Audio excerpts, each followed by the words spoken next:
Then he said this, Mike Tomlin is a great cheerleader guy, but I don't know what he does. I don't think he's a great coach at all. Now, this is where you got to get into Eric Dickerson territory, former great player talking about his former team. And I will grant you, Terry Bradshaw has always been a strong opinion guy. The Steelers said they have no problems defending their coach in light of Hall of Fame quarterback Terry Bradshaw's public criticism. David DeCastro, one of their guards. We weren't happy about it. Hopefully, it'll fire us up the right way. Tomlin has 102 wins in 10 seasons. He won his 5th AFC North title after the Steelers beat the Ravens yesterday. Linebacker Vince Williams chimed in on Twitter, not bad for a cheerleader. Guard Ramon Foster said that Tomlin was instrumental in the victory, communicating with the offense about striking quickly in the 2-minute drill and using their 2 available timeouts. DeCastro said that Tomlin didn't change his outlook despite a 4-game losing streak early in the year, just one of the reasons why Bradshaw's comments irked him. I pulled up ESPN around 10 p.m. Friday and was like, what the hell is this? I don't get what the motivation is. Is this to get your name out there or something? What are you doing?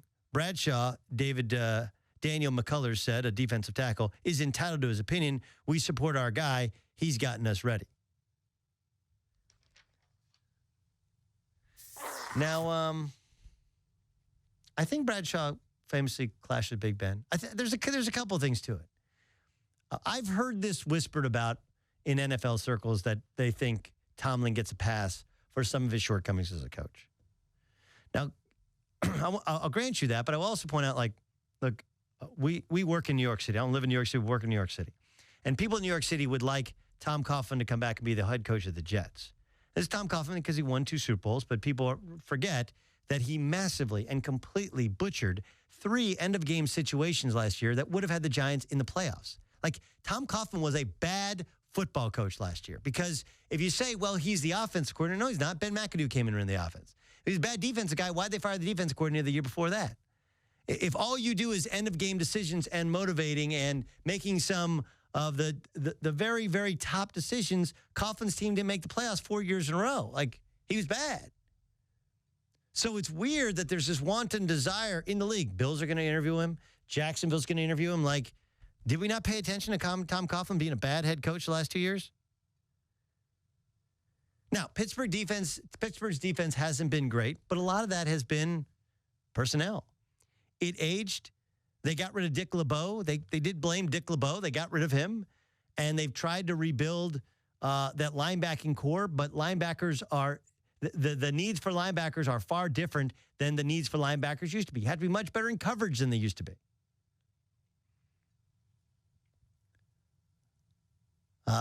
I feel like this is more hot take territory than strong take territory.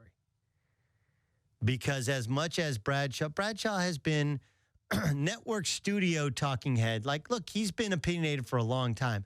This one got picked up because it's about his own team and because it's kind of in that hot take realm during the weekday and it gets blasted out on Twitter and suddenly he becomes a provocateur. It doesn't mean it's baseless.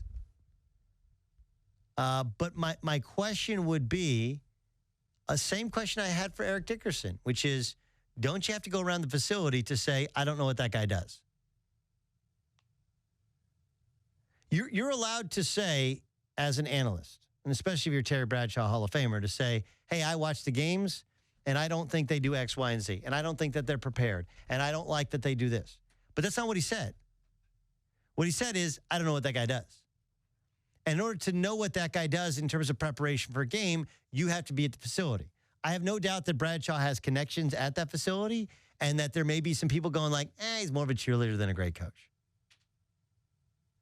But one, some of that is what it takes to be a coach in 2016, right? Hire great people, empower them, and then root for their success. Right? Like, do you think Pete Carroll's in there breaking down tape? Pete Carroll's kind of glorified cheerleader, and he's a defensive guy, and he gets into the defensive meetings, but like, look, he had a really good defense coordinator who went to killing it in Atlanta. Lost another one to Jacksonville.